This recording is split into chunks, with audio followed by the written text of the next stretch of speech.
नमस्कार दोस्तों। स्वागत है आपका द न्यूज लॉन्चर के इस यूट्यूब मंच पर।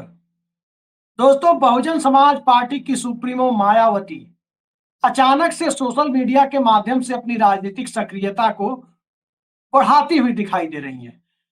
लेकिन उनकी राजनीतिक सक्रियता आमतौर पर एक विपक्षी दल की तरह सत्ता पक्ष पर ज्यादातर मौकों पर हमलावर न होकर मुख्य विपक्षी दल और मुख्य विपक्षी गठबंधन की तरफ ज्यादा हमलावर नजर आ रही है।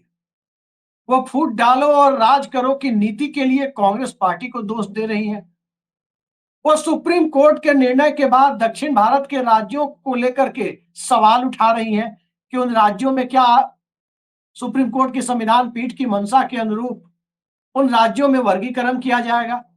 एससी एसटी आरक्षण का, यानी अनुसूचित जाति और अनुसूचित जनजाति के आरक्षण को लेकर इन राज्यों में क्या किसी तरह का वर्गीकरण होगा।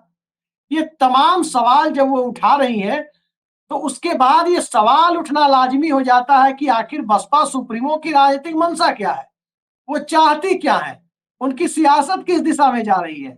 अगर मायावती जी के ट्वीट को अगर आप देखें, 4 पार्ट में उन्होंने ट्वीट किया है, जिसे आप हमारी स्क्रीन पर भी देख सकते हैं। और फिर उसके बाद की परिस्थितियां किस राजनीतिक दिशा और दशा को तय करती हुई दिखाई दे रही है या तय करने की कोशिश करती हुई दिखाई दे रही है, वो सारी चीजें एक एक कर समझ में आने लगेंगी। सबसे पहले उनके ट्वीट को देखते हैं। हमारी स्क्रीन पर आप देख सकते हैं इस ट्वीट को। मायावती ने लिखा है, 4 पार्ट में किए गए इस ट्वीट के पहले पार्ट में लिखा है कि एससी एसटी आरक्षण के वर्गीकरण व क्रीमी लेयर का मुद्दा इन वर्गों को बांटने वाला है। बीएसपी जाति के आधार पर सदियों से तोड़े व सताए गए लोगों को जोड़कर बहुजन समाज बनाने का मानवतावादी मूवमेंट है। वो मूवमेंट का जिक्र कर रही है, जिस पर हम आगे चर्चा करेंगे, जिसमें कोई समझौता संभव नहीं। पार्टी इस मुद्दे को लेकर अति गंभीर है। दूसरे पार्ट में वे कहती हैं कि इसको लेकर कर्नाटक, तेलंगाना, आंध्र प्रदेश और तमिलनाडु की सरकारों द्वारा माननीय सुप्रीम कोर्ट के फैसले के पहले से ही जो वहां एससी एसटी को बांटने की राजनीति की जा रही है, यह ठीक नहीं। खासकर यहाँ कांग्रेसी सरकारों का रवैया इस मामले में अति निंदनीय है। तीसरे पार्ट में वे कहती हैं कि बीएसपी में रहते हुए लोग, जो लोग एससी एसटी के वर्गीकरण और क्रीमी लेयर पर कांग्रेस की तरफ पक्षधर होकर बाबा साहब भीमराव अंबेडकर की मिशनरी सोच नहीं रखते हैं, उनका बीएसपी में कोई स्थान नहीं। अर्थात एक के स्वार्थ में बाकी पूरे बहुजन समाज के हित की उपेक्षा करना ठीक नहीं। आगे चौथे और अंतिम पार्ट में अपने ट्वीट के वो कहती है, अतः ऐसी मानसिकता के लोग यदि पार्टी को छोड़कर खुद ही चले जाते हैं या उन्हें अलग कर दिया जाता है तो यह बीएसपी पार्टी व मूवमेंट के हित में होगा। वैसे भी इसकी आड़ में अब कांग्रेस के इंडिया गठबंधन की फूट डालो और राज करो की राजनीति नहीं चलेगी। लोग सजग रहे। दलित समाज इस देश में राजनीतिक तौर पर सजग हुआ कांसीराम के आंदोलन के बाद, कांसीराम के मिशन के बाद, बामसेफ से बसपा तक के सफर के दरमियान। लेकिन उस सजगता के बाद जिस तरह की राजनीति इस देश में दलित विमर्श की होनी चाहिए, क्या मायावती कांसीराम के मूवमेंट को आगे बढ़ाने में, सफलतापूर्वक आगे बढ़ाने में कामयाब रही? स्वाभाविक है कि उन्हें शुरुआती सफलता मिली, कांसीराम की छत्र छाया में मिली, और जब तक कांसीराम की विरासत विचारों के रूप में जिंदा रही, बहुजन समाज पार्टी राजनीतिक तौर पर तरक्की करती रही। लेकिन पोस्ट कांसीराम एरा में अगर उत्तर प्रदेश के 2007 के विधानसभा चुनाव को छोड़ दे तो बहुजन समाज पार्टी का लगातार क्षरण होता रहा। कौन सी परिस्थितियां रही जिसमें क्षरण होता रहा और कांग्रेस पार्टी को निशाने पर क्यों ले रही है? कई सारे कारण इसके आप गिना सकते हैं। पहला, वोट बैंक उनका दरकता जा रहा है। वो दरकता हुआ वोटर पहले लाभार्थी चेतना में भाजपा के साथ जुड़ा, वो लाभार्थी बनता हुआ दिखा, लेकिन जिसके अंदर एक तरह से भागीदारी और राजनीतिक आंदोलन, राजनीतिक रूप से सक्रियता की एक मसाल पहले से जल चुकी हो, वो लंबे समय तक लाभार्थी नहीं रह सकता था। इस बात को देखते हुए वही वोटर जो लाभार्थी बनता दिखा, अब वो दूसरी तरफ अपनी राजनीतिक चेतना को कांग्रेस और इंडिया अलायंस की तरफ देखना शुरू कर दिया। और जब उसने देखना शुरू किया तो उत्तर प्रदेश की सियासत के हालात बदलने लगे। जब बहुजन समाज पार्टी ने सियासत को नए सिरे से परिभाषित करना शुरू किया और उस परिभाषा में चाहे बसपा का इरादा रहा हो या नहीं रहा हो, दोनों ही परिस्थितियों में भारतीय जनता पार्टी और संघ परिवार पोषित राजनीति आगे बढ़ने लगी। तो एक तरफ बसपा पहले से कमजोर होती जा रही थी, दूसरी तरफ दलित वर्ग, खासकर उत्तर भारत में, जो बहुजन समाज पार्टी के साथ चुनावी सफलता या विफलता की चिंता किए बिना जुड़ा हुआ था, उस वोटर ने अपने लिए नए राजनीतिक ठिकाने की तलाश शुरू कर दी। और इसी राजनीतिक ठिकाने की तलाश ने भारतीय जनता पार्टी को उत्तर प्रदेश में बहुत बड़ा चुनावी झटका दिया।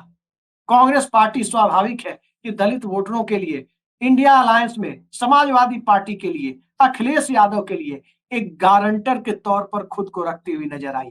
कांग्रेस के राष्ट्रीय अध्यक्ष मल्लिकार्जुन खड़गे दलित समाज से हैं, इंडिया अलायंस के भी वो अध्यक्ष हैं। राहुल गांधी पूरी तरह से जाति गणना का समर्थन करते हैं, लेकिन सारे मुद्दे जो दलित विमर्श के हैं वो कांग्रेस पार्टी उठा रही है। बावजूद उसके कांग्रेस पार्टी के ऊपर मायावती राजनीतिक तौर पर अब हमलावर हो रही है।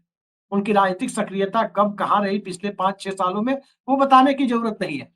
लेकिन सवाल ये उठता है कि बहुजन समाज पार्टी जो लगातार कमजोर हो रही थी, एक तरफ से चंद्रशेखर रावण की चुनौती, दूसरी तरफ से आकाश आनंद को एस्टेब्लिश न कर पाने या एस्टेब्लिश करने की जद्दोजहद के बीच कदम आगे पीछे खींचते रहने से उत्पन्न परिस्थितियां, और तीसरी तरफ दलित वोटर्स का अपने नेता के को एक प्रतीक के रूप में देखने की बजाय मुद्दों के साथ जुड़ने की जो प्रवृत्ति रही, उस प्रवृत्ति ने बहुजन समाज पार्टी के मिशन को, भले ही बसपा के लोगों ने डिरेल किया हो, दलित समाज उस मिशन को डिरेल होता हुआ नहीं देख सकता था।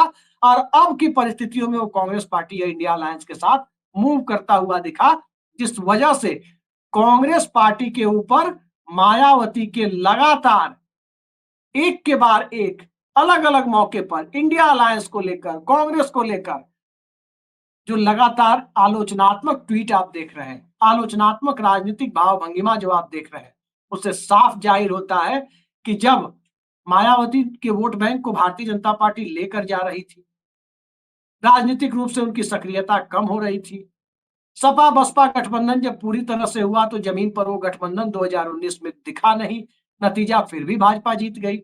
उस परिस्थिति से निराश मतदाता जब दूसरे राजनीतिक विकल्पों की तरफ सोचना शुरू कर दिया, उधर मूव करता चला गया, उस वक्त तो इस तरह के बयान, इस तरह की आलोचनात्मक नीतियां कहीं दिखाई नहीं दी। उस वक्त तो जमीन पर बसपा की सक्रियता नहीं दिखाई दी। लेकिन उत्तर प्रदेश विधानसभा में जब एक विधायकों वाली पार्टी बन गई बसपा, खासकर 2022 के विधानसभा चुनाव में, उसके बाद भी 2 सालों तक बहुजन समाज पार्टी राजनीतिक तौर पर बहुत सक्रिय लोगों को दिखाई नहीं दे रही थी। अचानक जब भाजपा के में जा चुका दलित वोट, लाभार्थी चेतना के नाम पर भाजपा में जा चुका दलित वोट, जब अपनी सामाजिक और सामुदायिक चेतना के नाम पर कांग्रेस और इंडिया अलायंस की तरफ मूव कर रहा है, तब इस प्रकार का रुख परिवर्तन मायावती की राजनीति में क्यों है, ये सवालों के दायरे में आता है। राजनीतिक तौर पर सवाल करना हम सभी पत्रकारों का काम है, और आमतौर पर किसी भी दल की राजनीतिक दशा और दिशा कब किस रूप में परिवर्तित होती है, कब राजनीतिक तौर पर कौन पलटता है, कब कौन पलटवाता है, और कब कौन पलटने की परिस्थितियों में खुद को पलटने या पलटवाने की स्थिति में पहुंचता है, राजनीतिक पलटा पलटी का ये खेल दरअसल बिहार में आप देख रहे थे। लेकिन बहुजन समाज पार्टी जो 3 बार बसपा के साथ जाकर सरकार बना चुकी, भाजपा के साथ जाकर 3 बार सरकार बना चुकी, मायावती 3 बार बीजेपी के सहयोग से मुख्यमंत्री बनी, जिस वक्त गुजरात का सांप्रदायिक माहौल 2002 में चरम पर था, उसके बाद नरेंद्र मोदी को अटल बिहारी वाजपेयी ने सत्ता से नहीं हटाया गुजरात के मुख्यमंत्री पद से। गुजरात के उस सांप्रदायिक बवाल के तकरीबन 2 महीने बाद भाजपा और बसपा ने समझौता कर यूपी में सरकार बनाई। उस वक्त भारतीय जनता पार्टी के ऊपर बसपा को हमलावर होना चाहिए था, वो दिखा नहीं, बल्कि उसके उलट तो सरकार बनाने की हद तक चली गई। अब आगे की परिस्थितियों में जब एक बार फिर उत्तर प्रदेश में भाजपा सक्रिय हुई, उस सक्रियता के दौर में बसपा कहीं दिखी नहीं, और अब जब कांग्रेस पार्टी और इंडिया अलायंस मजबूत हो रहा है, चंद्रशेखर रावण अपनी एक राजनीतिक आइडेंटिटी बतौर संसद सदस्य स्थापित कर चुके हैं, वहां से अब उन्हें अपने दल को या अपने एजेंडे को आगे लेकर जाने की परिस्थितियां बनानी है, इसी बीच में मायावती की सक्रियता दरअसल दो राजनीतिक संकेत साफ तौर पर देती है।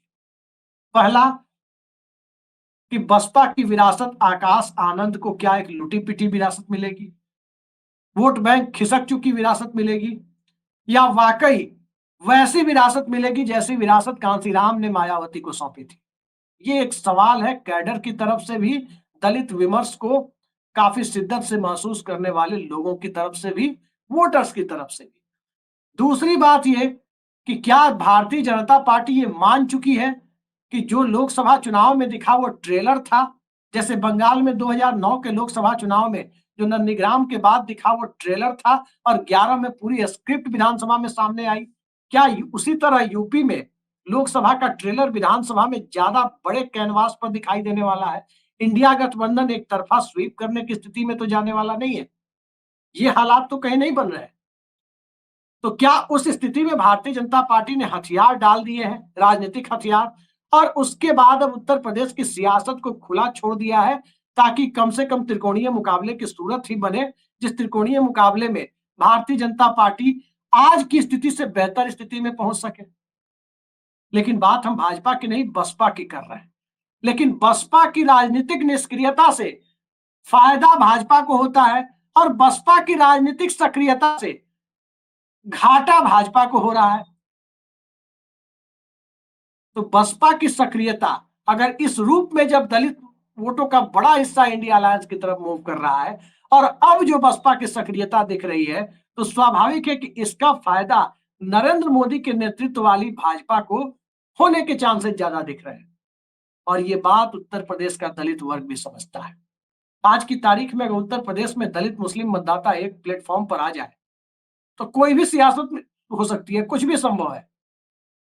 वर्गीकरण का मुद्दा एक ऐसा मुद्दा है जिस पर जीतन राम मांझी समर्थन कर रहे हैं। स्वाभाविक है कि दक्षिण के 4 राज्यों का जिक्र मायावती कर रही है, चाहे कर्नाटक हो कांग्रेस की सरकार है, तेलंगाना हो कांग्रेस की सरकार है, कांग्रेस की सहयोगी यानी इंडिया अलायंस की तमिलनाडु में सरकार है, और आंध्र प्रदेश में जो सरकार है अभी वो टीडीपी की सरकार है। और जिस वक्त हम आपसे मुखातिब हैं, कम से कम उस वक्त तक हम ये कह सकते हैं कि अभी फिलहाल टीडीपी भारतीय जनता पार्टी के साथ है। भविष्य का तो मुझे भी नहीं पता, शायद आपको भी नहीं पता होगा क्या होगा। लेकिन मोटे तौर पर कांग्रेस को दक्षिण की राजनीति को लेकर निशाने पर लेने की कवायद उत्तर भारत की राजनीति में अपनी राजनीतिक रोटी सेकने की कवायद में आज की तारीख में कितनी कामयाब होगी ये कहना थोड़ा मुश्किल लगता है। लेकिन इतना जरूर है कि उत्तर भारत में भी दलितों के बीच वर्गीकरण को लेकर एक तबका सकारात्मक सोच रखता है। जीतन राम मांझी के बयान को आप देख सकते हैं। उत्तर प्रदेश में गैर जाटव समाज के अंदर क्या स्थिति है और वो जो आरक्षण का वर्गीकरण है वो वोटों का वर्गीकरण करा देगा, ये हालात तो फिलहाल दलितों में बनते दिखाई नहीं देते। इसलिए भी नहीं दिखाई देते कि अगर उनका वर्गीकरण भी होता है तब भी वो वोट या उसका एक तबका भाजपा की तरफ मूव कर जाएगा, इसकी संभावना न के बराबर है। क्योंकि आदेश सुप्रीम कोर्ट का है, कोई नरेंद्र मोदी सरकार का नहीं। और सवाल जाति जनगणना का है तो बहुजन समाज पार्टी को अपने सांकेतिक समर्थन जो जाति जनगणना को है उससे उठ करके सड़क पर आकर संघर्ष करना होगा कि क्या वो जाति जनगणना के समर्थन में है। क्योंकि घूम फिरकर सारे विवाद एक ही जगह जाते हैं कि क्यों नहीं एक ऑथेंटिक डेटा आ जाए, जैसे बिहार में आ गया, जैसे तेलंगाना में हो रहा है वहां भी आ जाएगा, कर्नाटक में भी जाति गणना हो चुकी है, रिपोर्ट अभी तक पब्लिक नहीं हुई। तो ये सारी परिस्थितियां, एक तरफ मायावती की राजनीतिक व्यवस्था, दूसरी तरफ पार्टी को आगे बढ़ाने की चुनौती और तीसरी तरफ मजबूत हो रही कांग्रेस से राजनीतिक दूरी बनाने की एक कवायद। आखिर मजबूत कांग्रेस से दिक्कत किसे है? सबको पता है कि कांग्रेस पार्टी की कमजोरी के कारण ही जनता दल परिवार की अलग अलग पार्टियां सामने आई। क्या सपा, क्या राजद, क्या जदयू और क्या बीजू जनता दल और क्या जनता दल सेकुलर, क्या ओम प्रकाश चौटाला की पार्टी या अजीत सिंह की पार्टी। और दलित वर्ग के वोटों में भी रामविलास पासवान हो या कांसीराम मायावती हो, इन सबका राजनीतिक उभार पोस्ट मंडल एरा में कांग्रेस के कमजोर होने से हुआ। स्वाभाविक है कि कांग्रेस जब मजबूत होगी, ओबीसी वर्ग उधर अभी मूव नहीं कर रहा है क्योंकि उसके अपने अपने छत्र बहुत ताकतवर है, लिहाजा उन्हें चिंता नहीं है कि कांग्रेस मजबूत होगी मसलन अखिलेश यादव, नीतीश कुमार या तेजस्वी यादव को चिंता नहीं है कि कांग्रेस मजबूत होगी तो उनके वोट चले जाएंगे। मायावती को चिंता जरूर है, क्योंकि उनके वोट, उनके मुद्दों को लेकर बसपा ने वो मुखरता नहीं दिखाई थी अब तक, जो मुखरता राहुल गांधी दिखा रहे हैं, जो मुखरता मल्लिकार्जुन खड़गे दिखा रहे हैं। और जब मुखरता उधर से दिखाई दे रही है, वोकल वो लोग हैं उनके मुद्दे के साथ, तो वोटर भी उधर ही जाते हुए दिख रहे हैं, उधर ही शिफ्ट होते हुए दिख रहे हैं। इसलिए मायावती की चिंता है। लेकिन वोटर इस बात को बखूबी समझ रहा है कि बसपा की तरफ वापस लौटने पर कहीं ऐसा तो नहीं होगा कि वोटों का बंटवारा हो जाएगा। और पीडीए का जो अखिलेश यादव ने नारा दिया, वोटों के बंटवारे के बाद फिर से भारतीय जनता पार्टी की राजनीतिक दाल तो नहीं गल जाएगी। ये सारी परिस्थितियां इस दिशा में इशारा करती है कि बहुजन समाज पार्टी को लेकर अब भ्रम की जो स्थिति बनी हुई थी, आने वाले कुछ वक्त में धीरे-धीरे साफ हो जाएगी। पहला ट्रेलर बसपा सुप्रीमो के ट्वीट ने दिखा दिया है कि निशाने पर भाजपा कम, कांग्रेस ज्यादा है। और कांग्रेस ज्यादा है तो क्यों है? आगे-आगे देखते जाइए होता क्या है। आज के लिए इतना ही। नमस्कार।